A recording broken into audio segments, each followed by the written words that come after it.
नमस्कार। प्रस्तुत कर रही हूँ शरत चंद्र चट्टोपाध्याय द्वारा लिखा गया एक उपन्यास श्रीकांत। श्रीकांत एक आत्मकथात्मक शैली में लिखी गई शरत चंद्र की सबसे यादगार और सबसे रोचक कथाओं में से एक है, जो पुरुष प्रधान समाज होने के बावजूद महिला के भावनात्मक सोच पर अच्छी तरह से पकड़ रखता है। दोस्तों, अगर आपको मेरे चैनल के कंटेंट अच्छे लगते हो तो मैं आपसे अनुरोध करूंगी कि मेरे चैनल को ज़रूर सब्सक्राइब करें और साथ ही साथ बेल आइकन भी प्रेस करें ताकि मेरे द्वारा अपलोड की हुई कहानियाँ सबसे पहले आप तक पहुँचे। धन्यवाद। तो आइए सुनते हैं श्रीकांत भाग 13। आहा भाई साहब, अचानक यहाँ कैसे? इतना कहकर आनंद ने हाथ उठाकर नमस्कार किया। इस नर देहधारी देवता को सम्मान के साथ मेरा अभिवादन करते देख चक्रवर्ती विगलित हो उठे। अगल बगल और भी बहुत से भक्त थे, वे भी उठकर खड़े हो गए। मैं कोई भी क्यों न हो, इस विषय में तो किसी को संदेह ही न रह गया कि मैं कोई मामूली व्यक्ति नहीं हूँ। आनंद ने कहा, आप पहले से कुछ लूटे लूटे से दिखाई देते हैं भाई साहब। इसका जवाब दिया चक्रवर्ती ने। 2 दिनों से मुझे आहार नहीं मिला, सोने का कोई ठिकाना नहीं रहा और किसी बड़े पुण्य से मैं जिंदा बचकर आ गया हूँ तथा कुलियों में महामारी आदि का ऐसा सुंदर और सविस्तार वर्णन किया कि मैं सुनकर दंग रह गया। आनंद ने कोई खास व्याकुलता प्रकट नहीं की, जरा मुस्कुराकर और औरों का कान बचाकर कहा, 2 दिन में इतना नहीं होता भाई साहब, इसके लिए जरा कुछ समय चाहिए। क्या हुआ था, बुखार? मैंने कहा। ताज्जुब नहीं, मलेरिया तो है ही। चक्रवर्ती ने आतिथ्य में कोई त्रुटि नहीं की। खाना पीना आज खूब अच्छी तरह हुआ। भोजन के बाद चलने की तैयारी करने पर आनंद ने पूछा, अचानक कुलियों में कैसे पहुंच गए? मैंने कहा, दैव के चक्कर से। आनंद ने हंसते हुए कहा, चक्कर तो है ही, गुस्से में आकर घर पर खबर भी न दी होगी शायद। मैंने कहा, नहीं, मगर वह गुस्से में आकर नहीं, देना फिजूल है समझकर नहीं दिया। इसके सिवाय आदमी ही कहाँ थे जो बेचता?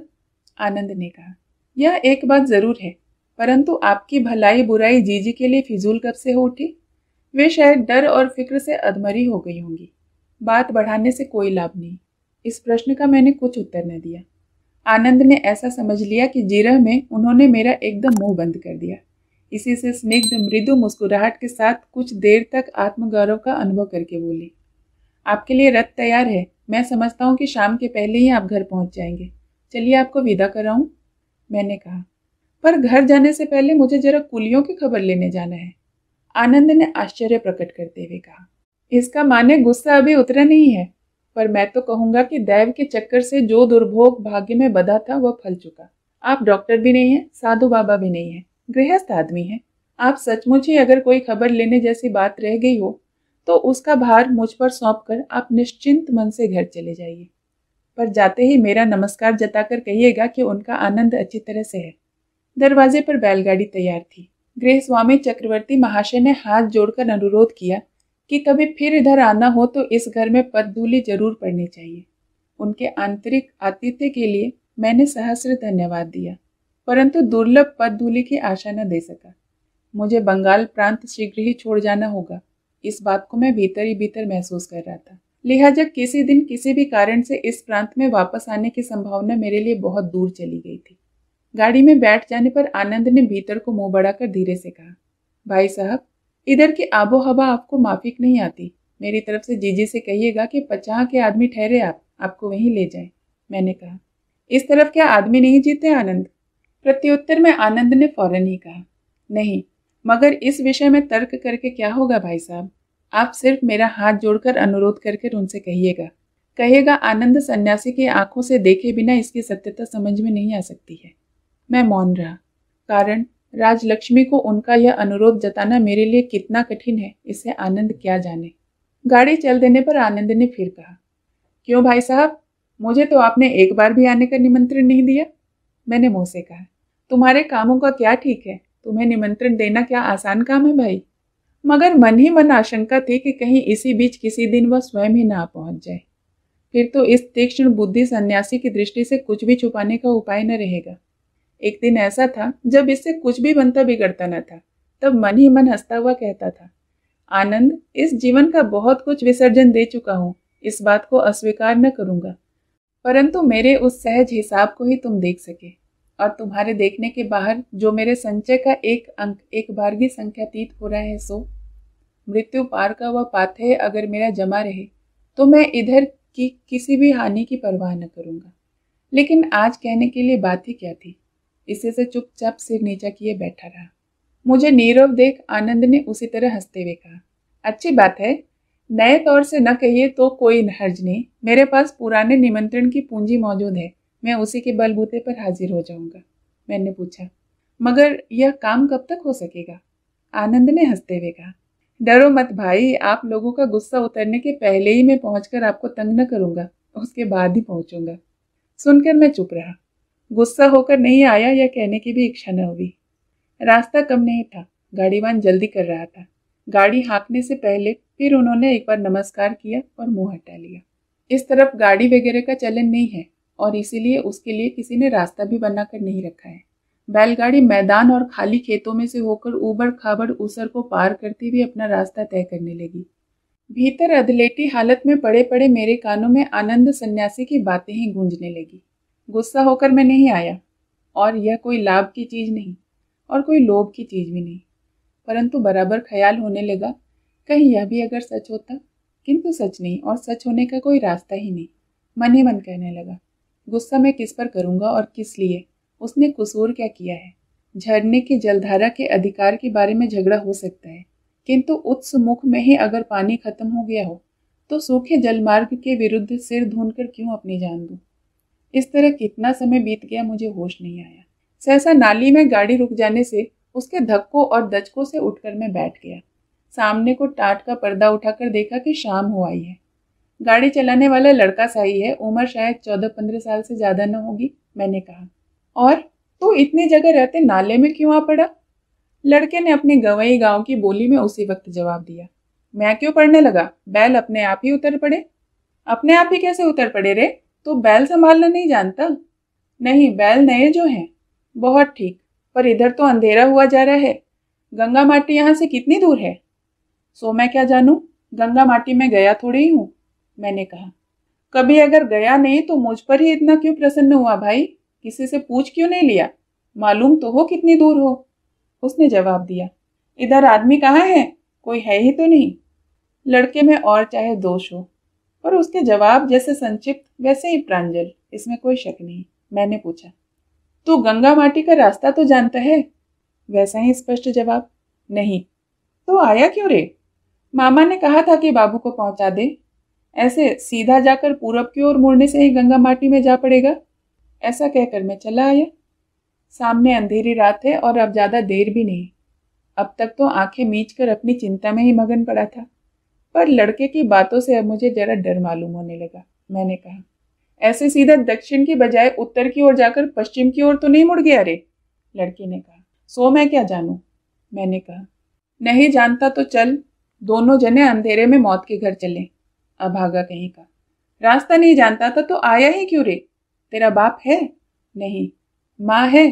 नहीं, मर गई। आफत चुकी। चल तो फिर आज रात को उन्हीं के पास चला चल। तेरे मामा में ही अकेले अकल ज्यादा नहीं, दया माया भी काफी है। और कुछ आगे बढ़ने के बाद लड़का रोने लगा। उसने जता दिया कि अब वह आगे नहीं जा सकता। मैंने पूछा, फिर ठहरेगा कहाँ? उसने जवाब दिया, घर लौट जाऊंगा। पर ऐसे बेवक्त मेरे लिए क्या उपाय है? पहले ही कह चुका हूँ कि लड़का अत्यंत स्पष्टवादी है। बोला, बाबू तुम उतर जाओ, मामा ने कह दिया है कि किराया 1.25 रुपये ले लेना, कीमत में कम होने से वह मुझे मारेंगे। मैंने कहा, मेरे लिए तुम मार खाओगे? यह कैसी बात है? एक बार सोचा कि इसी गाड़ी से यथास्थान लौट जाऊं, मगर न जाने तबीयत कैसी हुई, लौटने का मन नहीं हुआ। रात हो रही है, अपरिचित स्थान है, गांव बस्ती कहाँ और कितनी दूर है सो भी जानने का कोई उपाय नहीं। सामने सिर्फ एक बड़ा आम और कटहल का बाग देखकर अनुमान किया कि शायद गांव बहुत ज्यादा दूर न होगा। कोई न कोई आश्रय तो मिल ही जाएगा, और अगर नहीं मिला तो उससे भी क्या, न हो तो एक बार ऐसी यात्रा ही सही। उतरकर किराया चुकाया। देखा कि लड़के की कोरम कोर बात ही नहीं, अपनी बात पर अमली कार्रवाई करने में भी बिल्कुल स्पष्ट है। पलक मारते ही उसने गाड़ी का मुंह फेर दिया और बैल भी घर लौटने का इशारा पाते ही पल भर में आंखों से ओझल हो गए। संध्या तो हो आई और रात के अंधकार के घोर होने में अब कुछ विलंब भी न था। इसी थोड़े से समय के भीतर किसी भी तरह से क्यों न हो, कोई न कोई ठौर ठिकाना करना ही पड़ेगा। यह काम मेरे लिए कोई नया भी न था। और कठिन होने के कारण मैं इससे डरा भी नहीं। परंतु आज उस आम बाग के बगल से पगडंडी पकड़कर जब मैं धीरे धीरे बढ़ने लगा तो न जाने कैसी उद्विग्न लज्जा से मेरा मन भीतर ही भीतर भर आया। भारत के अन्यान्य प्रांतों के साथ किसी समय मेरा घनिष्ठ परिचय था, किंतु अभी जिस मार्ग से चल रहा हूँ वह तो बंगाल के राढ़ देश का मार्ग है।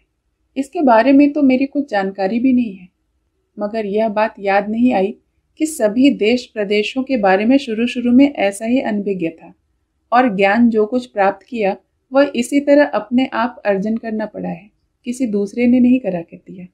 असल में किस लिए उस दिन मेरे लिए सर्वत्र द्वार खुले हुए थे और आज संकोच और दुविधा से वे सब द्वार बंद हो गए। इस बात पर मैंने विचार ही नहीं किया। उस दिन के उस जाने में कृत्रिमता नहीं थी, मगर आज जो कुछ कर रहा हूँ यह तो सिर्फ उस दिन की नकल मात्र है। उस दिन बाहर के अपरिचित ही मेरे थे, परम आत्मीय। उन पर अपना भार डालने में किसी तरह की हिचकिचाहट नहीं आई, पर वही भार आज व्यक्ति विशेष पर एकांत रूप से पड़ जाने से मेरा सारा भार केंद्र ही अन्यत्र हट गया। इसी से आज अनजान अपरिचितों के बीच में चलने से मेरे हर कदम उत्तरोत्तर भारी होते चले जा रहे थे। उन दिनों के उन सब सुख दुख की धारणाओं से आज की धारणा में कितना भेद है, फिर भी चलने लगा। अब तो मेरे अंदर इस जंगल में रात बिताने का न तो साहस ही रहा और न ही शक्ति। आज के लिए कोई आश्रय तो ढूंढ निकालना ही होगा। तकदीर अच्छी थी, ज्यादा दूर न चलना पड़ा। पेड़ के घने पत्तों में से कोई एक पक्का सा मकान दिखाई दिया। थोड़ी दूर घूमकर मैं उस मकान के पास पहुंच गया। था तो पक्का मकान, पर मालूम हुआ कि अब उसमें कोई रहता नहीं। सामने लोहे का गेट था पर टूटा हुआ, उसकी अधिकांश छड़ें लोग निकाल ले गए हैं। मैं भीतर घुसा। खुला हुआ बारामदा है, बड़े बड़े 2 कमरे हैं, एक बंद और एक दूसरा जो खुला। उसके दरवाजे के पास पहुंचते ही उसमें से एक कंकाल सा आदमी निकलकर मेरे सामने आ खड़ा हुआ। देखा कि उस कमरे के चारों कोने में 4 लोहे के गेट हैं। किसी दिन उसमें गद्दे बिछते होंगे, परंतु काल क्रम से अब उनके ऊपर टाट तक लुप्त हो गई है। बाकी बची है सिर्फ नारियल की जटाएं, सो भी बहुत कम। एक तिपाई है, कुछ टीन और कलई के बर्तन हैं, जिनकी शोभा और मौजूदा हालत वर्णन के बहुत बाहर पहुंच चुकी है। जो अनुमान था वही हुआ। यह मकान अस्पताल है। यह आदमी परदेसी है, नौकरी करने आया था और बीमार पड़ गया। 15 दिन से वह यहाँ का इंडोर पेशेंट है।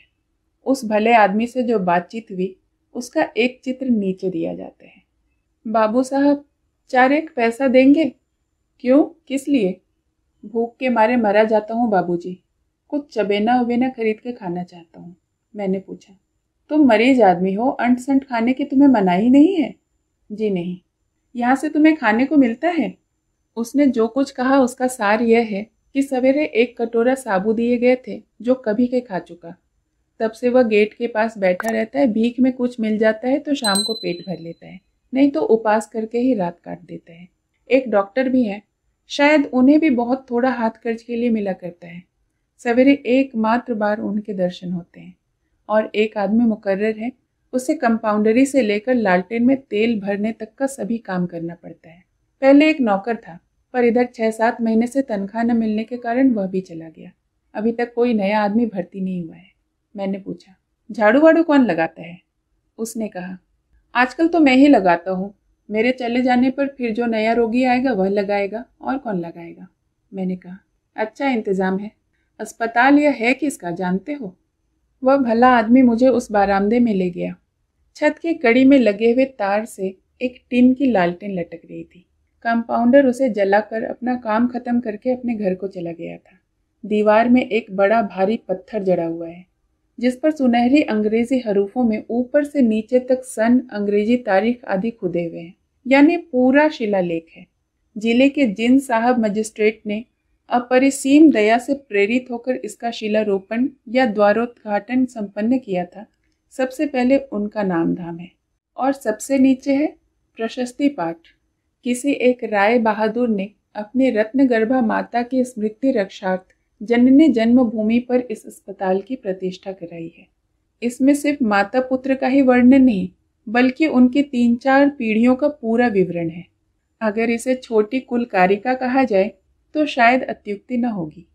इसके प्रतिष्ठाता महोदय राय सरकार राय बहादुर के योग्य पुरुष थे, इसमें लेश मात्र भी संदेह नहीं।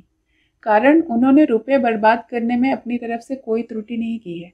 ईंट और काठ तथा विलायती लोहे के बिल चुकाने के बाद अगर कुछ बाकी रह गया होगा तो वह साहब शिल्पकारों के हाथ से वंग गौरव लिखवाने में ही समाप्त हो गया होगा।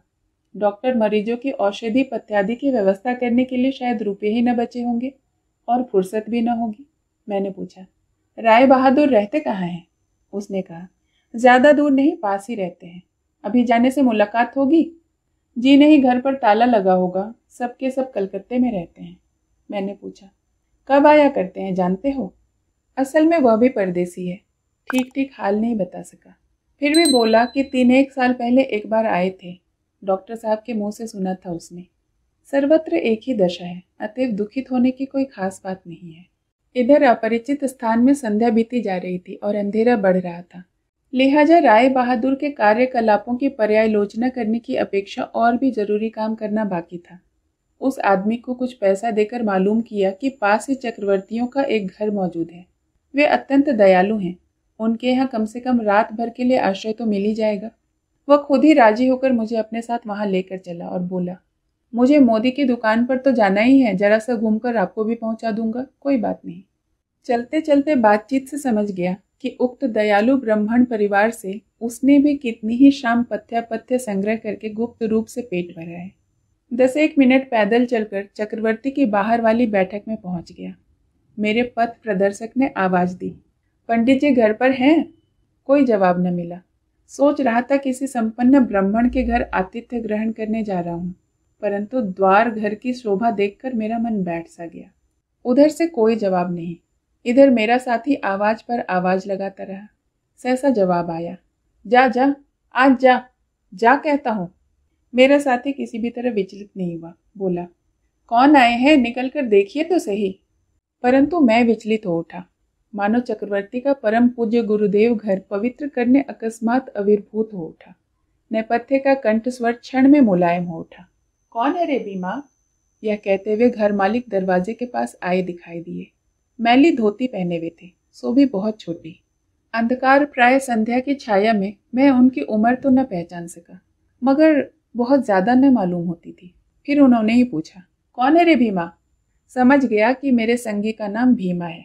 भीम ने कहा, भले आदमी हैं, ब्राह्मण महाराज हैं, रास्ता भूलकर अस्पताल में पहुंच गए थे। मैंने कहा, डरते क्यों हैं? चलिए मैं पंडित जी के यहाँ पहुंचाए देता हूँ, गुरु किसी खातिरदारी में रहिएगा। वास्तव में भीम ने अतिशयोक्ति नहीं की थी। चक्रवर्ती महाशय ने मुझे परम सादर के साथ ग्रहण किया, अपने हाथ से चटाई बिछाकर बैठने के लिए कहा और तमाकू पीता हूँ या नहीं पूछकर भीतर जाकर वे खुद ही हुक्का भर लाए। बोले, नौकर चाकर सब बुखार में पड़े हैं, क्या किया जाए? सुनकर मैं अत्यंत कुंठित हो उठा। सोचा एक चक्रवर्ती के घर से निकलकर दूसरे चक्रवर्ती के घर आ फंसा। कौन जाने यहाँ का आतिथ्य कैसा रूप धारण करेगा। फिर भी हुक्का हाथ में पाकर पीने की तैयारी कर ही रहा था कि इतने में सहसा भीतर से एक तीक्ष्ण कंठस्वर आया। क्यों जी, कौन आदमी आया है? अनुमान किया कि यही घर की गृहिणी है। जवाब देने में सिर्फ चक्रवर्ती का गला ही नहीं कांपा, मेरा हृदय भी कांप गया। उन्होंने झटपट कहा, बड़े भारी आदमी हैं जी, बड़े भारी आदमी, ब्राह्मण हैं, नारायण, रास्ता भूल कर आ पड़े हैं, सिर्फ रात भर रहेंगे, भोर होने के पहले तड़के ही चले जाएंगे। भीतर से आवाज आया, हाँ हाँ, सभी कोई तो ऐसे ही आते हैं रास्ता भूल कर, मुँह जले अतिथियों का तो नागा ही नहीं। घर में न तो एक मुट्ठी चावल है न दाल, खिलाऊंगी क्या, चूल्हे की भूगड़। मेरे हाथ का हुक्का हाथ में ही रह गया। चक्रवर्ती जी ने कहा, ओहो, तुम यह सब क्या बका करती हो? मेरे घर में चावल दाल की कमी? चलो चलो भीतर चलो, सब ठीक किए देता हूँ। चक्रवर्ती गृहिणी भीतर चलने के लिए बाहर नहीं आई थी। बोली, क्या ठीक कर दोगे, सुनो तो सही। सिर्फ मुट्ठी भर चावल है, सो बच्चों के पेट में भी तो रांध कर डालना है। उन बेचारों को उपास में रखकर मैं उसे लीलने न दूंगी, इसका ख्याल भी मन में न लाना। माता धारित्री फट जा नहीं नहीं कह के न जाने क्या कहना चाहता था, परंतु चक्रवर्ती जी के विपुल क्रोध में वह सब न जाने कहाँ बह गया। उन्होंने तुम छोड़कर फिर तू कहना शुरू किया और अतिथि सत्कार के विषय को लेकर पति पत्नी में जो वार्तालाप शुरू हुआ, उसकी भाषा जैसी थी, गंभीरता भी वैसी ही थी, उसकी उपमा नहीं मिल सकती।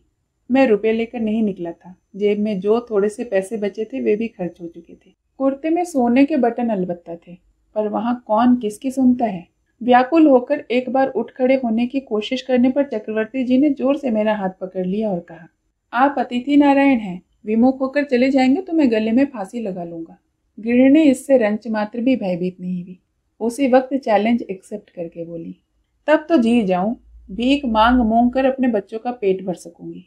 इधर लगभग मेरे हिताहित ज्ञान शून्य होने की नौबत आ पहुंची थी। मैं सहसा कह उठा, चक्रवर्ती जी न हो तो मुझे फिर किसी दिन बुला लीजिएगा, मगर फिलहाल तो मुझे छोड़ दीजिए, और न हो तो मुझे भी एक फांसी की रस्सी दे दीजिए, उसमें लटक कर आपको इस आतिथ्यदाय से मुक्त तो करा दूं। चक्रवर्ती जी ने अंतःपुर की तरफ लक्ष्य करके जोर से चिल्लाकर कहा, अब कुछ शिक्षा हुई? पूछता हूँ, सीखा है कुछ? जवाब आया, हाँ। और कुछ ही क्षण बाद भीतर से सिर्फ एक हाथ बाहर निकल कर आया। उसने धम से पीतल का कलसा जमीन पर धर दिया और साथ ही साथ आदेश दिया, जाओ श्रीमंत की दुकान से इसे रखकर दाल चावल घी नमक ले आओ। जाओ, देखना कहीं वह हाथ में पाकर सब पैसे काट न ले। चक्रवर्ती खुश हो उठे, बोले, अरे नहीं नहीं, या क्या बच्चे के हाथ का लड़ुआ है? चट से हुक्का उठाकर 2-4 बार धुआं खींचने के बाद वे बोले, आग बुझ गई, सुनती हो जी, जरा चिलम तो भर दो, एक बार पीकर ही जाऊं, गया और आया, देर न होगी। यह कहते हुए उन्होंने चिलम हाथ में लेकर भीतर की ओर बढ़ा दी। बस पति पत्नी में संधि हो गई। गृहिणी ने चिलम भर दी और पतिदेव जी ने भर के हुक्का पिया। फिर वे प्रसन्न चित्त से हुक्का मेरे हाथ में थमाकर कलसा लेकर बाहर चले गए। चावल आई, दाल आई, घी आया, नमक भी आया, और यथा समय रसोई घर से मेरी पुकार भी हुई। भोजन में रंच मात्र भी रुचि नहीं थी, फिर भी चुपचाप उठकर रसोई चल दिया। कारण आपत्ति करना सिर्फ निष्फल ही नहीं, बल्कि ना कहने में खतरे की भी आशंका हुई। इस जीवन में बहुत बार बहुत जगह मुझे बिना मांगे आतिथ्य स्वीकार करना पड़ा है। सर्वत्र ही मेरा समादर हुआ है यह कहना तो झूठ होगा, परंतु ऐसा स्वागत भी कभी मेरे भाग्य में नहीं जुटा था। मगर अभी तो बहुत सीखना बाकी था। जाकर देखा कि चूल्हा जल रहा है और वहाँ भोजन के बदले केले के पत्तों पर चावल, दाल, आलू और एक पीतल की हड़िया रखी है। चक्रवर्ती ने बड़े उत्साह के साथ कहा, बस चढ़ा दीजिए हड़िया, चटपट हो जाएगा सब। मसूर की खिचड़ी, आलू भात है ही, मजे से खाएंगे, घी है ही गरम गरम। चक्रवर्ती महाशय की रसना सरस हो उठी, परंतु मेरे लिए यह घटना और भी जटिल होगी। मैंने इस डर से कि मेरी किसी भी बात या काम से कहीं फिर कोई प्रलय कांड न उठ खड़ा हो, तुरंत ही उनके निर्देशानुसार हड़िया चढ़ा दी। चक्रवर्ती गृहिणी नेपथ्य में छिपी थी। स्त्री की आंखों से मेरे अपटू हाथों का परिचय छिपा न रहा। अब तो उन्होंने मुझे ही लक्ष्य करके कहना शुरू कर दिया, तुम तो बेटा रांधना जानते ही नहीं। मैंने उसी वक्त उनकी बात मान ली और कहा, जी नहीं। उन्होंने कहा, वे कह रहे थे परदेसी आदमी है, कौन जानेगा कि किसने रांधा और किसने खाया। मैंने कहा, सो नहीं हो सकता। एक रात के लिए मुट्ठी भर भात खिलाकर मैं किसी आदमी की जात नहीं बिगाड़ सकती। मेरे बाप अग्रदानी ब्राह्मण है। मेरी हिम्मत ही नहीं हुई कि कह दूं कि मुझे इसमें कोई आपत्ति नहीं, बल्कि इससे भी बढ़कर बड़े बड़े पाप मैं इसके पहले कर चुका हूँ, क्योंकि डर था कि इससे कहीं और उपद्रव न खड़ा हो जाए। सिर्फ एक ही बात की चिंता थी कि किस तरह यह रात बीते और किस तरह इस घर के नागपाश से छुटकारा मिले। लिहाजा उनके निर्देशानुसार खिचड़ी भी बनाई और उसका पिंड सा बनाकर घी डालकर उस तोहफे को लीलने की कोशिश भी की। इस असाध्य को मैंने किस तरह साध्य किया सो मुझसे किसी तरह छिपा नहीं है। बार बार यही मालूम होने लगा कि वह चावल दाल का पिंडाकार तोहफा पेट के भीतर जाकर पत्थर का पिंड बन गया है। अध्यवसाय से बहुत कुछ हो सकता है, परंतु उसकी भी एक हद है। हाथ मुंह धोने का भी अवसर न मिला, सब बाहर निकल गया। मारे डर के मेरी सिट्टी पिट्टी गुम हो गई, क्योंकि उसे मुझे ही साफ करना पड़ेगा, इसमें कोई शक न था। मगर उतनी ताकत भी अब न रह गई थी। आंखों की दृष्टि धुंधली हो गई। किसी तरह मैं इतना ही कह सका, 4-6 मिनट में अपने आप को संभाल लेता हूँ, फिर सब साफ कर दूंगा। सोचा था कि जवाब में न जाने क्या क्या सुनना पड़ेगा, मगर आश्चर्य कि उस महिला का भयानक कंठ स्वर अकस्मात ही कोमल हो गया। वे अंधेरे में से निकलकर मेरे सामने आ गई। बोली, तुम क्यों साफ करोगे बेटा, मैं ही सब किए देती हूँ। बाहर के बिछौना तो अभी तक नहीं कर पाई, तब तक तुम चलो, मेरी ही कोठरी में चलकर लेट रहो। ना कहने का सामर्थ्य भी मुझ में न था। चुपचाप उनके पीछे पीछे जाकर उन्हीं की शैया पर पड़ रहा। बहुत अबेर जब नींद खुली, तब ऐसे जोर का बुखार चढ़ा कि मुझ में सिर उठाने की शक्ति भी न थी। सहज में मेरी आंखों से आंसू नहीं गिरते, पर आज यह सोच कर कि इतने बड़े अपराध की अब किस तरह जवाबदेही करूंगा, खालिस आतंक से ही मेरी आंखें भर आईं। मालूम हुआ कि बहुत बार बहुत सी निरुद्देश्य यात्राएं की हैं मैंने, परंतु इतनी बड़ी विडंबना जगदीश्वर ने और कभी मेरे भाग्य में नहीं लिखी थी। और फिर मैं एक बार जी जान से उठने की कोशिश करने लगा, किंतु किसी तरह सिर सीधा न कर पाया। अंत में आंख मीचकर पड़ा ही रह गया। आज चक्रवर्ती गृहिणी से रूबरू बातचीत हुई। शायद अत्यंत दुख से ही नारियों का सच्चा और गहरा परिचय मिला करता है। उन्हें पहचान लेने की ऐसी कसौटी भी और कुछ नहीं हो सकती, और पुरुष के पास उनका हृदय जीतने के लिए इतना बड़ा अस्त्र भी और कोई नहीं होगा। मेरे बिछौने के पास आकर वे बोली, नींद खुली बेटा? मैंने आंखें खोल कर देखा। उनकी उम्र शायद 40 के लगभग होगी, कुछ ज्यादा भी हो सकती है। रंग काला है, पर नाक आंख साधारण भद्र गृहस्थ घर की स्त्रियों के समान ही है।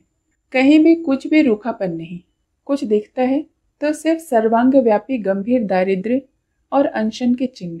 उन्होंने फिर पूछा, अंधेरे में दिखाई नहीं देता बेटा, पर मेरा बड़ा लड़का जीता रहता तो तुम सा ही बड़ा होता। इसका क्या उत्तर दूं?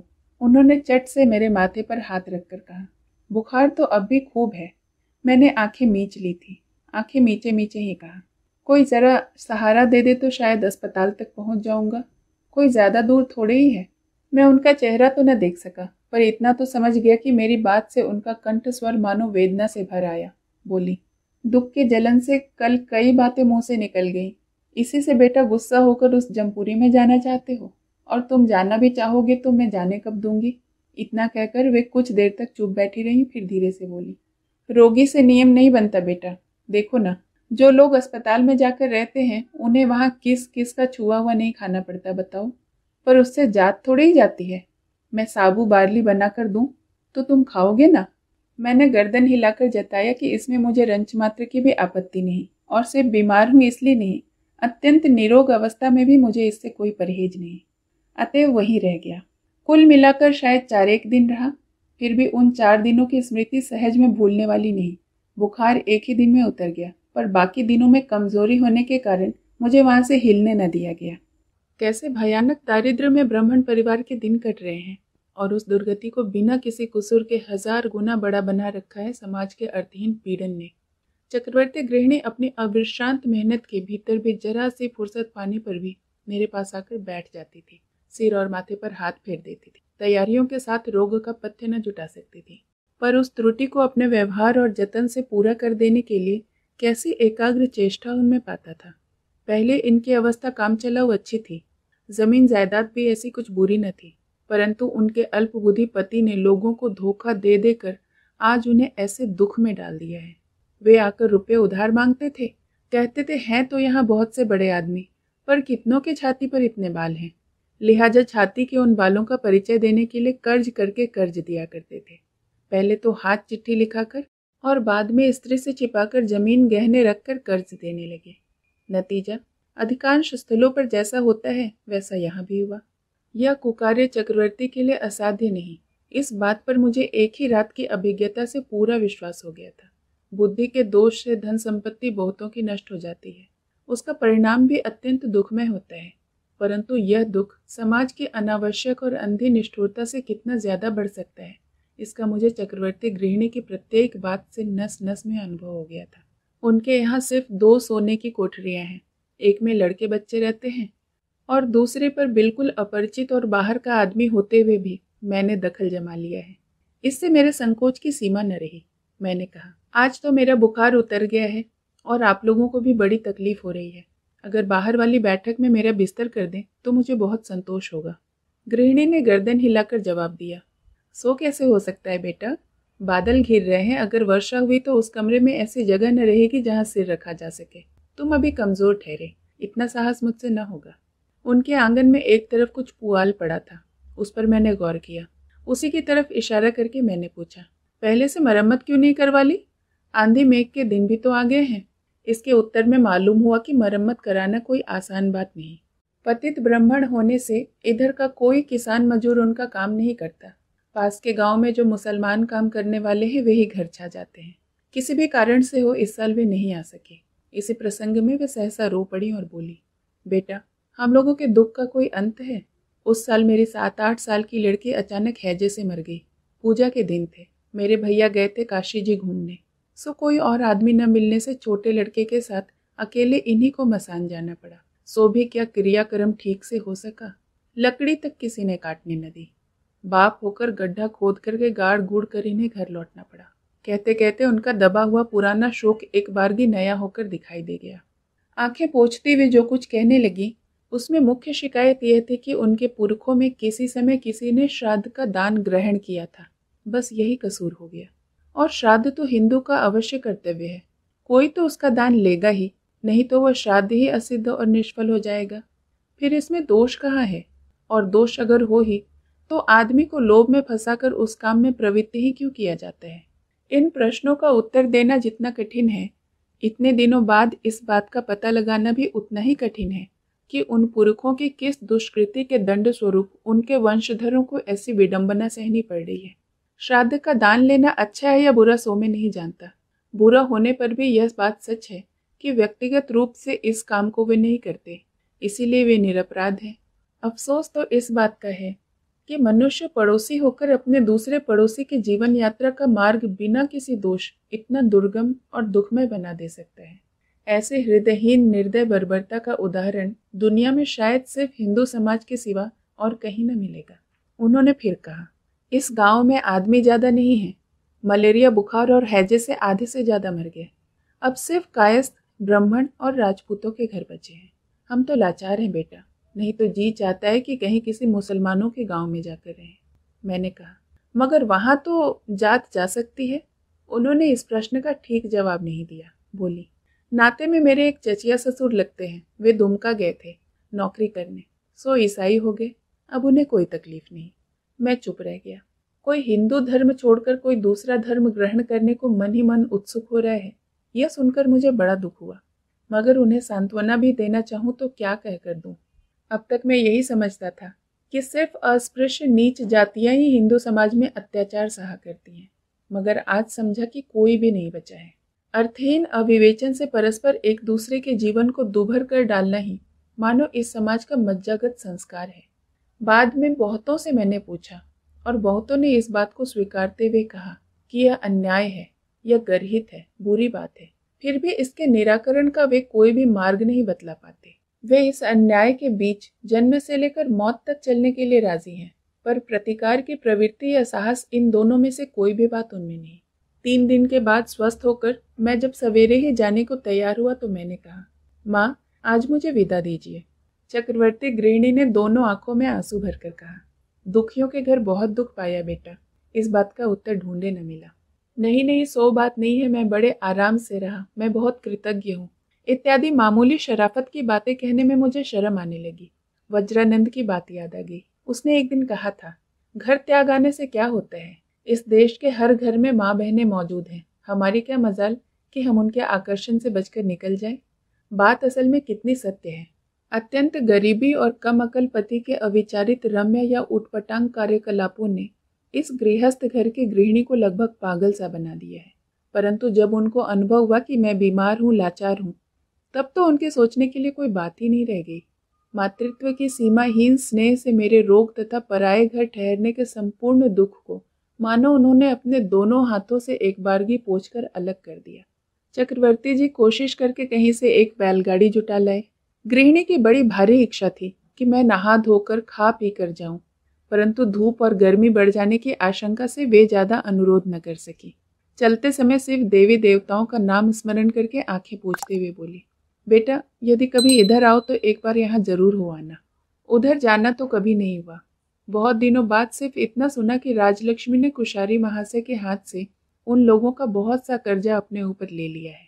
करीब तीसरे पहर गंगा माटी घर पर पहुंचा। द्वार के दोनों तरफ कदली वृक्ष और मंगल घट स्थापित थे। ऊपर आम्र पल्लवों के बंदरवान लटक रहे थे। बाहर बहुत से लोग बैठे तंबाकू पी रहे थे। बैलगाड़ी की आहट से उन लोगों ने मुंह उठाकर देखा। शायद इसी के मधुर शब्द से आकृष्ट हो एक साहब अकस्मात सामने आ खड़े हुए। देखा तो वज्रानंद है। उनका उल्लासित कलरव उद्दाम हो उठा और तब कोई आदमी दौड़कर भीतर खबर भी देने चला गया। स्वामी जी कहने लगे, मैंने आकर सब हाल सबसे कहकर सुनाया। तब से चारों तरफ आदमी भेज भेज कर तुम्हें ढूंढा जा रहा है। एक और जैसे कोशिशें करने में कोई बात उठा न रखी गई, वैसे ही दूसरी ओर दुश्चिंता की भी कोई हद न रह गई। आखिर माजरा क्या था? अचानक कहाँ डुबकी लगा गए थे, बताइए तो। गाड़ीवान छोकरे ने तो जाकर कहा कि आपको गंगा माटी के रास्ते में उतार कर चला आया है। राजलक्ष्मी काम में व्यस्त थी। उसने आकर पैरों के आगे माथा टेककर प्रणाम किया और कहा, घर भर में सबको तुमने कैसी कड़ी सजा दे दी, कुछ कहने की बात ही नहीं। फिर वज्रानंद को लक्ष्य करके कहा, मेरा मन जान गया था कि आज ये आएंगे ही। मैंने हंसकर कहा, द्वार पर केले के थंब और घट स्थापना देखकर ही मैं समझ गया था कि मेरे आने की खबर तुम्हें मिल गई है। दरवाजे की ओट में रतन आकर खड़ा था। वह चट से बोल उठा, जी नहीं, इसलिए नहीं, आज घर पर ब्राह्मण भोज होगा ना, इसलिए। वक्रानंद के दर्शन करके आने के बाद से ही माँ राजलक्ष्मी ने डांट लगाकर उसे जहां का तहां रोक दिया। अब व्याख्यान करने की जरूरत नहीं, जा तू अपना काम देख। उसके सुर्ख चेहरे की तरफ देखकर वज्रानंद हंस दिया। बोला, समझे नहीं भाई साहब, किसी भी काम में लगे रहने से मन की उत्कंठा बहुत बढ़ जाती है, सही नहीं जाती। यह ब्राह्मण भोज का आयोजन सिर्फ इसलिए है। क्यों जीजी, है ना यही बात? राजलक्ष्मी ने कोई जवाब न दिया। वह गुस्सा होकर वहां से चल दी। वज्रानंद ने पूछा, बड़े दुबले पतले से मालूम होते हैं भाई साहब, इस बीच में क्या बात हो गई थी, बताइए तो। घर न आकर अचानक कहाँ गायब हो गए थे? गायब होने का कारण विस्तार के साथ सुना दिया। सुनकर आनंद ने कहा, भविष्य में अब कभी इस तरह न भागिएगा। किस तरह इनके दिन कटे हैं सो आंख से देखे बगैर विश्वास नहीं किया जा सकता। यह मैं जानता था, लिहाजा आंखों से देखे बिना ही मैंने विश्वास कर लिया। रतन चाय और हुक्का देकर गया। आनंद ने कहा, मैं भी बाहर जाता हूँ भाई साहब। इस वक्त आपके पास बैठे रहने से कोई एक जन शायद इस जन्म में दोबारा मेरा मुंह फिर कभी न देखेगा। यह कहकर हंसते हुए उसने प्रस्थान किया। कुछ देर बाद राजलक्ष्मी ने प्रवेश करके अत्यंत स्वाभाविक भाव से कहा, उस कमरे में गर्म पानी, अंगोछा, धोती सब रखाई हूँ। सिर्फ सिर और देह अंगोछा करके कपड़े बदल डालो। बुखार में खबरदार सिर पर पानी न डालना, कह देती हूँ। मैंने कहा, मगर स्वामी जी से तुमने गलत बातें सुन रखी हैं, बुखार मुझे है ही नहीं। राजलक्ष्मी ने कहा, नहीं है तो न सही, पर होने में कितनी देर लगती है? मैंने कहा, इसकी खबर तो तुम्हें ठीक नहीं दे सकता, पर मारे गर्मी के मेरा तो सारा शरीर जला जा रहा है। नहाना जरूरी है मेरे लिए। राजलक्ष्मी ने कहा, जरूरी है क्या? तो फिर तुमसे अकेले न बन पड़ेगा, चलो मैं भी तुम्हारे साथ चलती हूँ। इतना कहकर वह खुद ही हंस पड़ी और बोली, क्यों झगड़ा करके मुझे तकलीफ दे रहे हो? खुद भी परेशानी उठा रहे हो। इतनी अबेर मत नहाओ, मान जाओ, तुम्हें मेरी कसम है। इस ढंग की बात करने में राजलक्ष्मी बेजोड़ है। अपनी इच्छा को जबरदस्ती दूसरों के कंधे पर लाद देने के भाव को वह स्नेह के मधुर रस से इस तरह भर दे सकती है कि उस जिद के विरुद्ध किसी का कोई भी संकल्प सिर नहीं उठा सकता। बात बिल्कुल तुच्छ है, स्नान न करने से भी मेरा काम चल जाएगा, किंतु जिन्हें किए बिना नहीं चल सकता, ऐसे कामों में भी बहुत बार देखा है कि उसकी इच्छा शक्ति को अतिक्रमण करके चलने की शक्ति मुझ में नहीं है। मुझ में ही क्यों, किसी में भी वह शक्ति नहीं है। मुझे उठाकर वह भोजन लाने चली गई। मैंने कहा, पहले तुम्हारे ब्राह्मण भोजन का काम तो निपट जाने दो ना। राजलक्ष्मी ने आश्चर्य के साथ कहा, माफ करो तुम, वह काम निपटते निपटते तो सांझ हो जाएगी, सो हो जाने दो। राजलक्ष्मी ने हंसते हुए कहा, ठीक है, ब्राह्मण भोजन को मेरे ही सिर रहने दो। उसके लिए तुम्हें भूखा रखने से मेरे स्वर्ग की सीढ़ी ऊपर के बदले बिल्कुल पाताल की ओर चली जाएगी। यह कहकर वह भोजन लेने चली गई।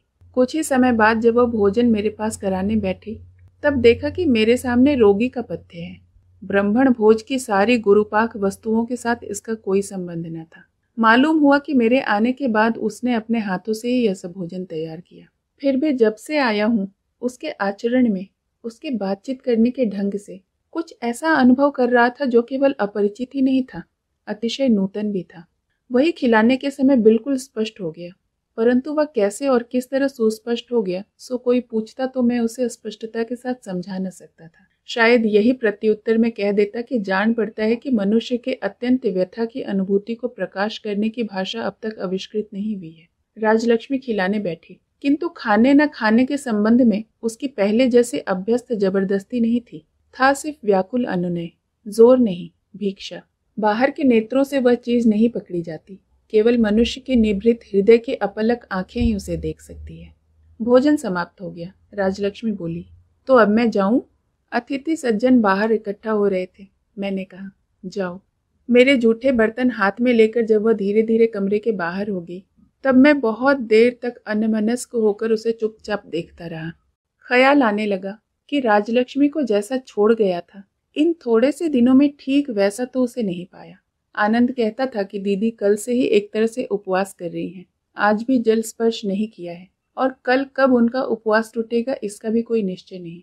यह असंभव नहीं।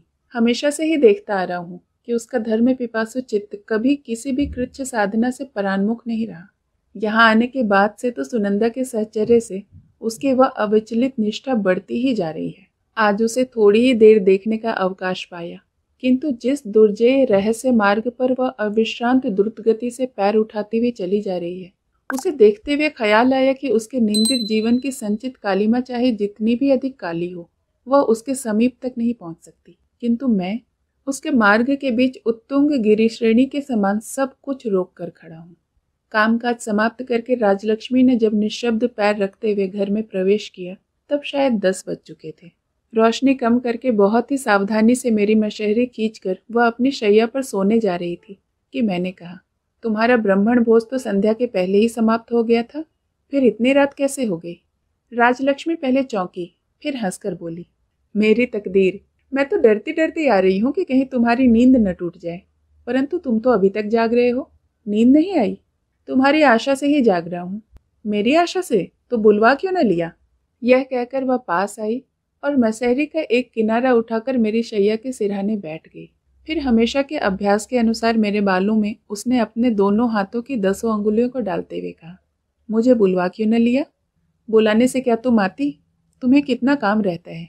रहे काम, तुम्हारे बुलाने पर ना कह सकूं यह मेरे वश की बात नहीं है। इसका कोई उत्तर न था। जानता हूँ सचमुच ही मेरे आह्वान की परवाह न करने की उसमें शक्ति नहीं है, किंतु आज इस सत्य को भी सत्य समझने में मुझे शक्ति कहाँ मिल रही थी। राजलक्ष्मी ने कहा, चुप क्यों हो रहे? सोच रहा हूँ। सोच रहे हो? क्या सोच रहे हो? यह कहकर उसने धीरे से मेरे कपाल पर अपना मस्तक झुकाकर आहिस्ते से कहा, मुझ पर गुस्सा होकर घर से चले गए थे। तुमने यह कैसे जाना कि गुस्सा होकर चला गया था? राजलक्ष्मी ने मस्तक नहीं उठाया, आहिस्ते से कहा, यदि मैं गुस्सा होकर कहीं चली जाऊं तो क्या तुम न जान पाओगे? बोला, शायद जान लूंगा।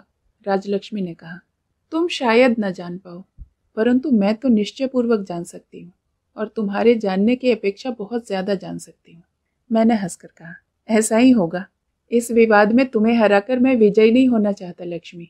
स्वयं हार जाने की अपेक्षा तुम्हें हराने से मेरी बहुत अधिक हानि है। राजलक्ष्मी ने कहा, यदि जानते हो तो फिर कहते क्यों हो? मैंने बोला, कहाँ कहता हूँ, कहना तो बहुत दिनों से बंद कर दिया है। यह बात शायद तुम्हें मालूम नहीं। राजलक्ष्मी चुप हो रही। पहले होता तो राजलक्ष्मी मुझे सहज में न छोड़ती, हजारों प्रश्न करके इसकी कैफियत तलब करके ही मानती, किंतु इस समय वह मौन मुख से स्तब्ध रही। कुछ समय बाद मुंह उठाकर उसने दूसरी बात छेड़ दी। पूछा, तुम्हें क्या इस बीच ज्वर आ गया था? घर पर मुझे खबर क्यों न भेजी? खबर न भेजने के कारण बतलाए। एक तो खबर लाने वाला आदमी नहीं था, दूसरे जिनके पास खबर भेजनी थी वे कहाँ है यह भी मालूम न था, किंतु मैं कहाँ और किस हालात में था यह सविस्तार बतलाया। चक्रवर्ती गृहिणी के पास से आज सवेरे ही विदा लेकर आया हूँ। उस दीनहीन गृहस्थ परिवार में जिस हाल में मैं आश्रय लिया था और जिस प्रकार बेहद गरीबी में गृहिणी ने अज्ञात कुलशील रोगग्रस्त अतिथि के पुत्र से भी अधिक स्नेह शुश्रूषा की थी, वह कहने लगा तो कृतज्ञता और वेदना से मेरी आंखें आंसुओं से भर गई। राजलक्ष्मी ने हाथ बढ़ाकर मेरे आंसू पोंछ दिए और कहा, तो वे ऋण मुक्त हो जाएं, इसके लिए उन्हें कुछ रुपये क्यों नहीं भेज देते? मैंने कहा, रुपये होते तो भेजता, पर मेरे पास रुपये तो है नहीं। मेरी इन बातों से राजलक्ष्मी को मर्मांतक पीड़ा होती थी। आज भी वह मन ही मन उतनी ही दुखित हुई, लेकिन उसका सब रुपया पैसा मेरा ही है यह बात आज उसने उतने जोर से प्रकट नहीं की। पहले तो इस बात पर वह कलह करने को तैयार हो जाया करती थी, पर आज वह चुप ही रही। उसमें आज यह नई बात देखी। मेरी इस बात पर उसका इस प्रकार शांत चुपचाप बैठे रहना मुझे भी अखरा। थोड़ी देर बाद ही वह एक दीर्घ निश्वास छोड़कर सीधे बैठ गई, मानो इस दीर्घ निश्वास से उसने अपने चारों ओर छाए हुए बाष्पाच्छन्न आवरण को फाड़ देना चाहा। घर की धीमी रोशनी में उसका चेहरा अच्छी तरह नहीं देख सका, लेकिन जिस समय उससे बात की उसके कंठ स्वर में मैंने एक आश्चर्यजनक परिवर्तन पाया। राजलक्ष्मी बोली, वर्मा से तुम्हारी चिट्ठी का जवाब आया है। दफ्तर का एक बड़ा लिफाफा है, जरूरी समझकर आनंद से पढ़वा लिया है। उसके बाद बड़े साहब ने तुम्हारी दरखास्त मंजूर कर ली है और जतलाया है कि वापस जाने पर पहली नौकरी तुम्हें फिर से वापस मिल जाएगी। अच्छा? हाँ, लाऊं वह चिट्ठी? नहीं, ठहरो, कल सुबह देख लूंगा। फिर हम दोनों चुप रहे। क्या कहूँ, किस तरह यह चुप्पी भंग करूं? यह न सोच सकने के कारण मन ही मन उद्विग्न होने लगा। अकस्मात मेरे सिर पर आंसू की एक बूंद टपकी। मैंने धीरे से पूछा, मेरी दरखास्त मंजूर हुई है? यह तो बुरी खबर नहीं है, लेकिन तुम रो क्यों पड़ी? राजलक्ष्मी ने आंचल से आंसू पोंछकर कहा, तुम फिर अपनी नौकरी के लिए विदेश जाने की चेष्टा कर रहे हो। यह बात तुमने मुझे नहीं बतलाई। तुमने क्या सोचा था, मैं रोकूंगी? मैंने कहा, नहीं, बल्कि बतलाने पर तो तुम और भी उत्साहित करती, लेकिन इसलिए नहीं। मालूम होता है कि मैंने सोचा था कि इन सब छोटी बातों को सुनने के लिए तुम्हारे पास समय ही न होगा। राजलक्ष्मी चुप हो रही, लेकिन उसने अपनी उच्छ्वासित निश्वास को रोकने के लिए प्राणपण से जो कोशिश की वह मुझसे छिपी न रही, पर यह हालत क्षण भर ही रही। उसके बाद उसने मीठे स्वर में कहा, इस बात का जवाब देकर मैं अपने अपराध का बोझ और न बढ़ाऊंगी। तुम जाओ, मैं बिल्कुल न रोकूंगी। यह कहकर वह थोड़ी देर चुप रहकर फिर बोली, तुम यहाँ न आते तो ऐसा मालूम होता कि मैं कभी यह जान ही न पाती कि मैं तुम्हें कैसी दुर्गति में खींच लाई हूँ। यह गंगा माटी का अंधकूप स्त्रियों के लिए गुजारे के लायक हो सकता है, लेकिन पुरुषों के लिए नहीं। यहाँ का बेकार और उद्देश्यहीन जीवन तो तुम्हारे लिए आत्महत्या के समान है। यह मैंने तुम्हारी आंखों से स्पष्ट देखा है। मैंने पूछा, या तुम्हें किसी ने दिखला दिया है? राजलक्ष्मी बोली, नहीं, मैंने खुद ही देखा है। तीर्थ यात्रा की थी, पर भगवान को तो न देख। उसके बदले केवल तुम्हारा लक्ष्य भ्रष्ट नीरस चेहरा ही रात दिन दिखाई देता रहा है। मेरे लिए तुम्हें बहुत त्याग करना पड़ा है, किंतु अब और नहीं। इतनी देर तक मेरे मन में एक जलन ही थी, किंतु उसके कंठ स्वर के अनिर्वाचनीय करुणा से मैं विह्वल हो गया। बोला, तुम्हें क्या कम त्याग करना पड़ा है लक्ष्मी? गंगा माटी तुम्हारे लायक भी तो नहीं है।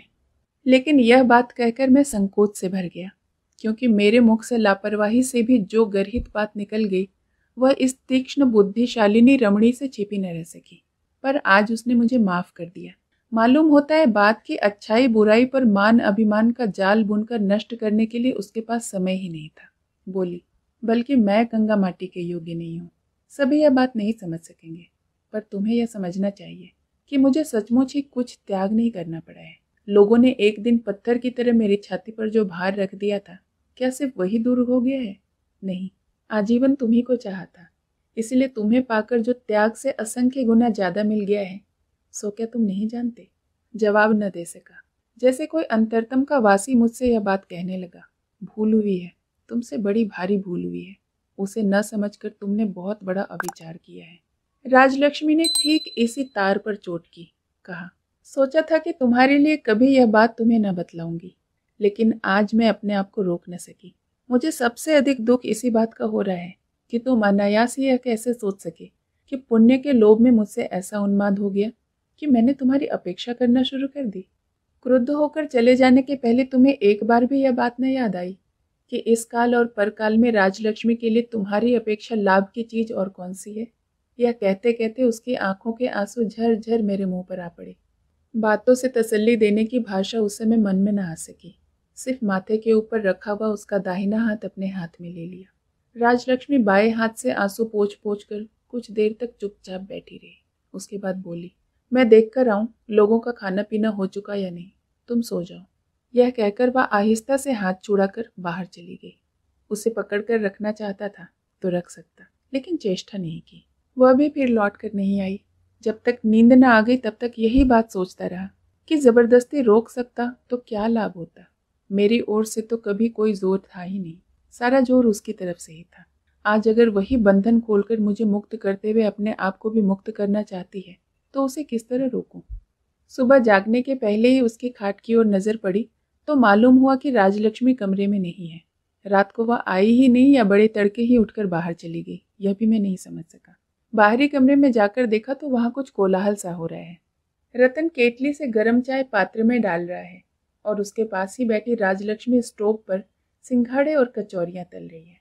वज्रानंद खाद्य सामग्री की ओर अपनी निष्प्रिय निराशक्त दृष्टि से देख रहे हैं।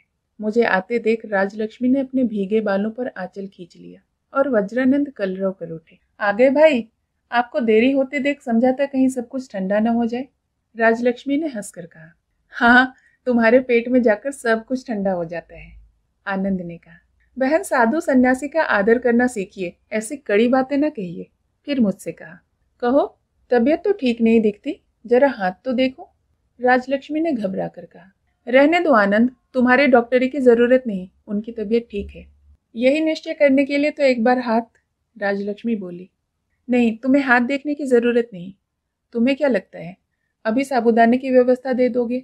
मैंने कहा, साबूदाना मैंने बहुत खाया है, इसीलिए उसकी व्यवस्था देने में भी नहीं सुनूंगा। तुम्हें सुनने की जरूरत भी नहीं, कहकर राजलक्ष्मी ने थोड़े से गरम सिंघाड़ों और कचौरियों की प्लेट मेरी ओर बढ़ा दी। फिर रतन से कहा, अपने बाबू को चाय दे दे। वज्रानंद ने सन्यासी होने के पहले डॉक्टरी पास की थी, अतः वे सहज ही हार मानने वाले नहीं थे। गर्दन हिलाते हुए बोले, लेकिन बहन, आप पर एक उत्तरदायित्व। राजलक्ष्मी ने बीच में ही उनकी बात काट दी। लो सुनो, इनका उत्तरदायित्व मुझ पर नहीं तो क्या तुम पर है? आज तक जितना उत्तरदायित्व कंधों पर लेकर इन्हें खड़ा रखा गया है, उसे यदि तुम सुनते तो बहन के पास डॉक्टरी करने न आते। यह कहकर राजलक्ष्मी ने बाकी की सारी खाद्य सामग्री एक थाल में रखकर उनकी ओर सरकाते हुए हंसकर कहा, अब यह खाओ और यह सब बातें बंद करो। आनंद हे करते हुए बोला, अरे अरे, क्या इतना खाया जा सकता है? राजलक्ष्मी ने कहा, न खाया जाएगा तो सन्यासी बनने क्यों गए थे, और 5 भले मानसों की तरह गृहस्थ बने रहते। आनंद की दोनों आंखें सहसा भर आईं। बोला, आप जैसी बहनों का दल इस बंगाल में है तभी तो सन्यासी बना हूं, नहीं तो कसम खाकर कहता हूं कि यह गेरुआ उर्वा अजिया के जल में बहाकर घर चला जाता। लेकिन मेरा आपसे एक अनुरोध है बहन, परसों से ही तुमने एक तरह से उपवास रख रखा है, इसलिए आज पूजा पाठ आदि जल्दी से निपटा लेना। इन चीजों में अब कोई भी स्पर्श दोष नहीं है, यदि आप कहें, न हो तो। कहकर उन्होंने सामने की भोज्य सामग्री पर नजर डाली। राजलक्ष्मी डर कर आंखें फाड़ती हुई बोली, यह क्या कहते हो आनंद, कल तो हमारे सारे ब्राह्मण नहीं आ सके थे। मैंने कहा, तो वे पहले भोजन कर जावे, इसके बाद ही सही। आनंद बोला, ऐसा है तो लो, मुझे ही उठना पड़ेगा। उनके नाम और पते दो, पाखंडियों का गले में अंगोछा डालकर खींच कर लाऊंगा और भोजन कराकर छोड़ूंगा। यह कहकर वह उठने के बदले थाल खींचकर भोजन करने लग गया। राजलक्ष्मी हंसकर बोली, सन्यासी है ना, देव ब्राह्मणों में बड़ी भक्ति है। इस तरह हमारा सवेरे का चाय नाश्ते का जब काम पूरा हुआ तो 8 बज चुके थे। बाहर आकर मैं बैठ गया। शरीर में ग्लानि भी नहीं थी और हंसी ठट्ठे से मन भी मानो स्वच्छ प्रसन्न सा हो गया था। राजलक्ष्मी की विगत रात्रि की बातों और आज की बातों तथा आचरण में कोई एकता न थी। उसने अभिमान और वेदना से दुखित होकर ही वैसी बातें की थी, इसमें संदेह नहीं रहा। वास्तव में रात के स्तब्ध अंधकार के आवरण में तुच्छ और मामूली घटना को बड़ी और कठोर कल्पना करके जिस दुख और दुश्चिंता को मैंने भोगा था, आज दिन के प्रकाश में उसे याद करके मैं मन ही मन लज्जित हुआ और कौतुक भी अनुभव किया। कल की तरह आज उत्सव समारोह नहीं था, तो भी दिन भर बीच बीच में न्योते और बिना न्योते के लोगों के भोजन का सिलसिला बराबर जारी रहा। फिर एक बार हम लोग चाय का सरो सामान लेकर कमरे के फर्श पर आसन लगाकर बैठ गए। शाम का कामकाज खत्म करके राजलक्ष्मी भी थोड़ी देर के लिए हम लोगों के कमरे में आई। वज्रानंद बोले, स्वागत है बहन। राजलक्ष्मी ने उनकी ओर हंसते हुए देखकर कहा, मैं समझती हूँ कि अब सन्यासी की देव सेवा आरंभ हो गई है, इसीलिए ना इतना आनंद है। आनंद ने कहा, तुमने झूठ नहीं कहा बहन, संसार में जितने आनंद हैं उसमें भजनानंद और भोजनानंद ही श्रेष्ठ हैं। राजलक्ष्मी बोली, हाँ, तुम जैसे सन्यासियों के लिए। आनंद ने जवाब दिया, यह भी झूठ नहीं है बहन, आप गृहिणी हैं, इसीलिए इसका मर्म आप नहीं ग्रहण कर सकी। तभी तो हम त्यागियों का दल इधर मौज कर रहा है और आप 3 दिनों से सिर्फ दूसरों को खिलाने में लगी हुई हैं और खुद उपवास करके मरी जा रही हैं। राजलक्ष्मी बोली, मर कहाँ रही हूँ भाई, दिन पर दिन तो देख रही हूँ कि इस शरीर की श्रीवृद्धि ही हो रही है।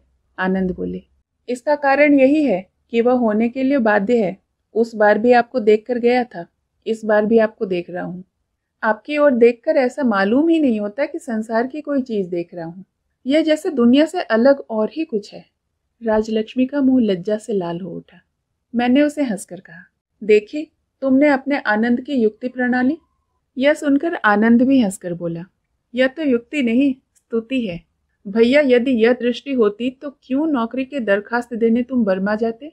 अच्छा बहन, किस दुष्ट बुद्धि देवता ने भला इस अंधे आदमी को तुम्हारे मत्थे मर दिया, उसे क्या कोई और काम नहीं था। राजलक्ष्मी हंस पड़ी, फिर अपने माथे पर हाथ ठोक कर बोली, देवता का दोष नहीं भाई, दोष है इस ललाट का, और इनको तो इनका बड़ा भारी दुश्मन भी दोष नहीं दे सकता। यह कहकर उसने मुझे दिखाते हुए कहा, पाठशाला में ये थे सबके सरदार, जितना पढ़ाते न थे उससे बहुत ज्यादा मारते थे। उस समय पढ़ती तो थे सिर्फ बोधोदय, पर पुस्तक का बोध तो क्या होना था, बोध हुआ एक और तरह का। बच्ची थी, फूल कहाँ पाती।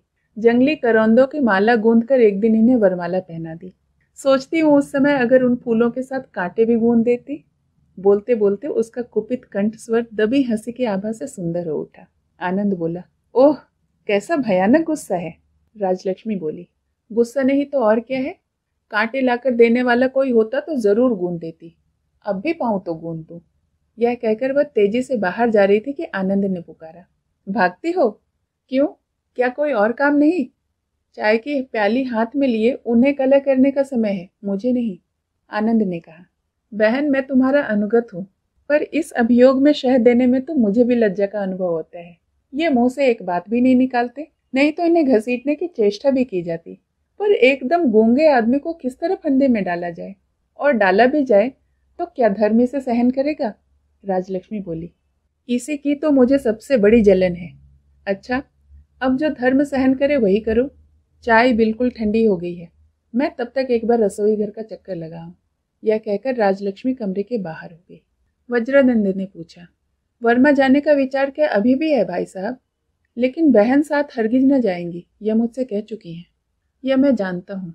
तो फिर तब अकेले ही जाना होगा।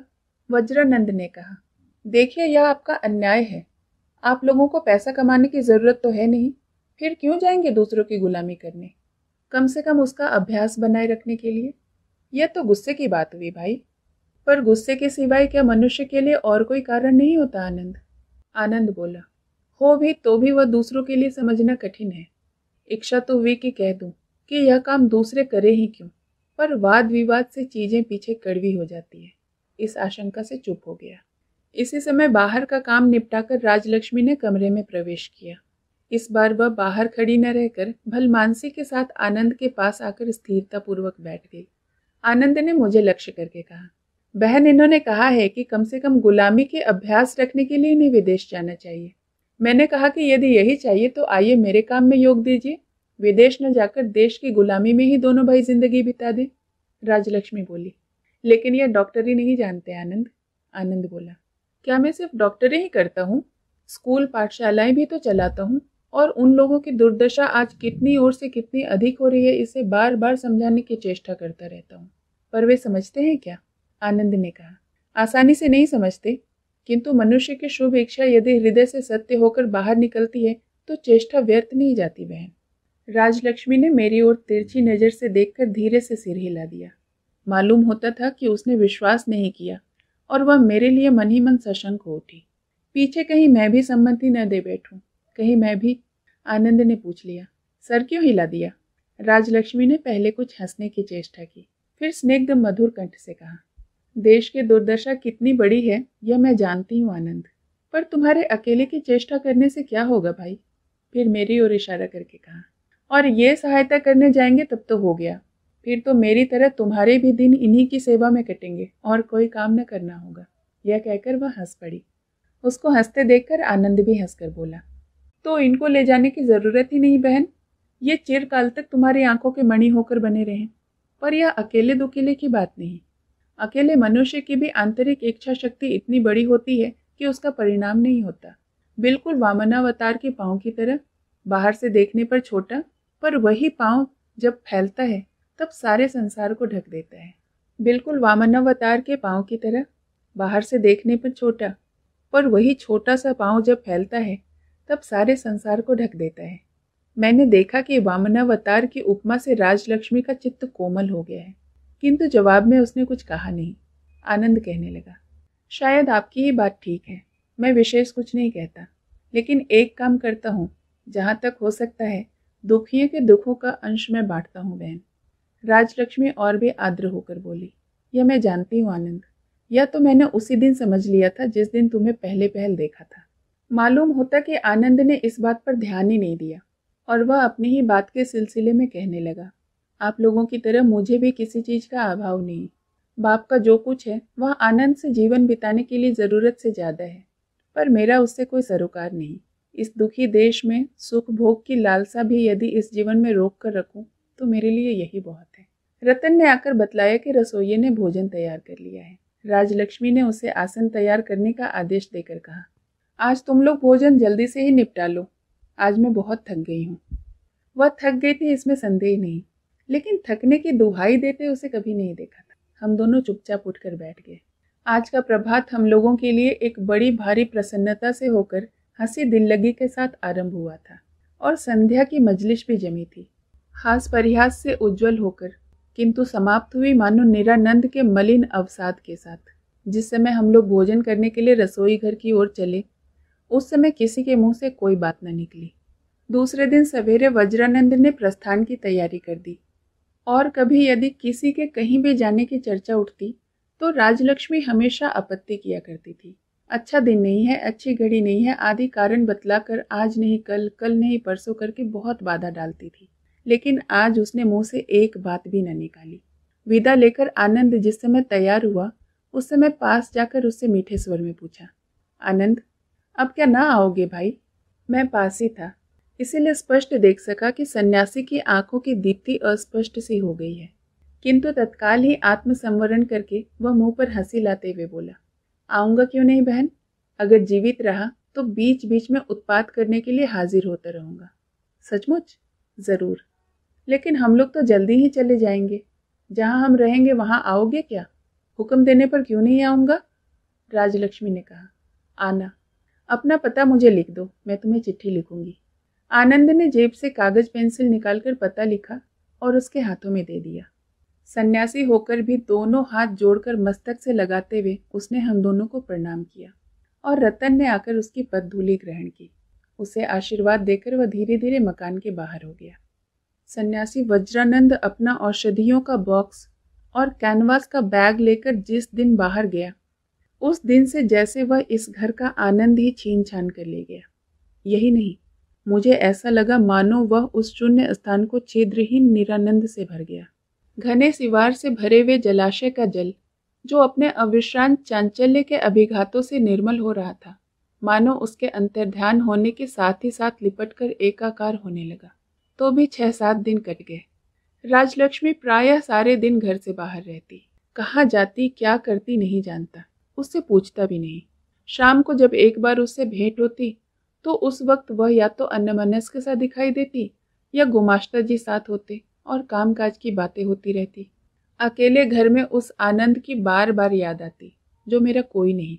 ख्याल आता यदि वह अकस्मात आ जाए तो सिर्फ मैं खुश होता, यह बात नहीं। बारामदे की दूसरी ओर चिराग की रोशनी में बैठी हुई राजलक्ष्मी भी, जो न जाने क्या करने की चेष्टा कर रही है, मैं समझता हूँ उतनी ही खुश होती। ऐसा ही लगने लगा। ऐसा लगता कि चाहे कोई भी हो, यदि एक बार बीच में आकर खड़ा हो जाए तो मानो जान बच जाए। इस तरह जब दिन काटना मुश्किल हो गया, तब एकाएक रतन आकर उपस्थित हो गया। वह अपनी हंसी दबाने में असमर्थ था। राजलक्ष्मी घर पर नहीं थी, इसीलिए उसे डरने की जरूरत नहीं थी। तो भी वह एक बार इधर उधर सावधानी से नजर दौड़ाकर आहिस्ते से बोला, मालूम होता है आपने सुना नहीं? मैं बोला, नहीं, क्या बात है? रतन बोला, दुर्गा माता कृपा करे कि माँ की यही बुद्धि अंत तक बनी रहे। हम सब 2-4 दिनों में ही यहाँ से चले जा रहे हैं। कहाँ चल रहे हैं? रतन ने एक बार और दरवाजे के बाहर देख लिया और कहा, यह तो ठीक ठीक अभी नहीं मालूम, या तो पटना या काशी या, लेकिन इसके अतिरिक्त तो माँ का कहीं अपना मकान है नहीं। मैं चुप रहा। इतनी बड़ी बात पर भी मुझे चुप और उत्सुकता रहित देखकर उसे ऐसा मालूम हुआ कि मैं उसकी बातों पर विश्वास नहीं कर रहा हूँ। इसीलिए वह अपने दबे गले की सारी ताकत लगाकर बोल उठा, मैं सच कह रहा हूँ, हमारा चलना निश्चित है। आह, जान बचे तब तो, है ना ठीक? मैंने कहा, हाँ। रतन बहुत खुश होकर बोला, 2-4 दिन और सबके साथ तकलीफ झेल लीजिए, बस। अधिक से अधिक 1 हफ्ते की बात है, इससे ज्यादा नहीं। माँ गंगा माटी की सारी व्यवस्था कुशारी महाशय के हाथ ठीक कर चुकी है। अब सामान बांध बूंद कर एक बार दुर्गा दुर्गा कहकर चल देना ही बाकी रहा है। हम सब ठहरे शहर के निवासी, क्या हमारा यहाँ कभी मन लग सकता है? यह कहकर वह प्रसन्नता के आवेग में उत्तर की प्रतीक्षा किए बिना ही बाहर चला गया। रतन को कोई बात अज्ञात न थी।